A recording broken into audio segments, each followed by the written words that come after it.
কেঁদো না, তোমার তোমার তুমি আর ফেলো না বাবা। কেন ফেলবে?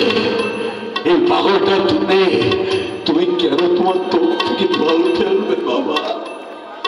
আমি চলে রাখবে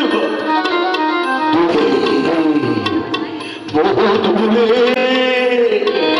একটু দিকে যাবে, আমি সেখানে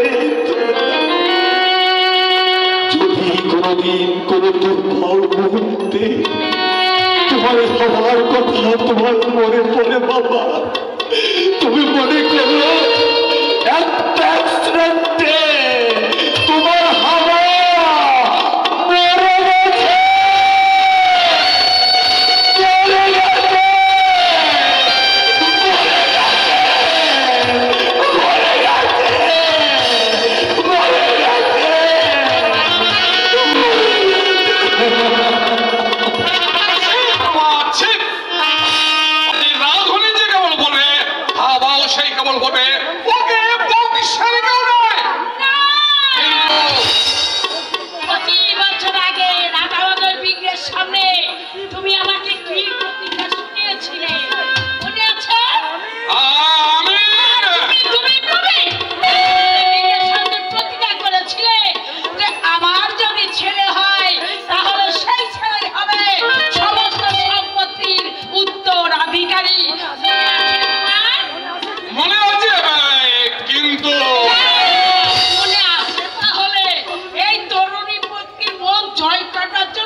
আমার ছেলে নম্বর ভদ্র সভ্য উচ্চ শিক্ষিত বলে অপমান হজম করে চলে এসেছে,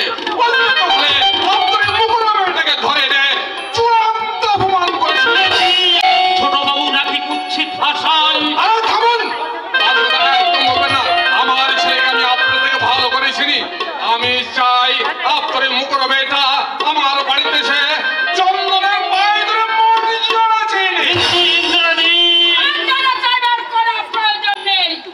কিন্তু প্রভা আমার ইচ্ছা ওই সর্বগুণা সম্পূর্ণ মেয়েটি মানে আমার পুত্রবধূ হয়ে আমাদের বাড়িতে আসুক। কি বলছো প্রভা? আরে তোমাকে মধ্যে প্রভু হয়েছে, আমার পুত্রবধূ আসবে চাষির ঘর থেকে। আরে যদি যোগ্যতা থাকে আসতে অসুবিধা কি? দরিদ্র হলেও ওরাও তো মানুষ। দেখুন আপনার মতামত কিন্তু আমি এখনো জানতে পারিনি। আমার ছেলের সঙ্গে বিয়ে হলে আপনার মেয়ে কিন্তু অসুখী হবে না। আপনি কি আমার সঙ্গে পরিহাস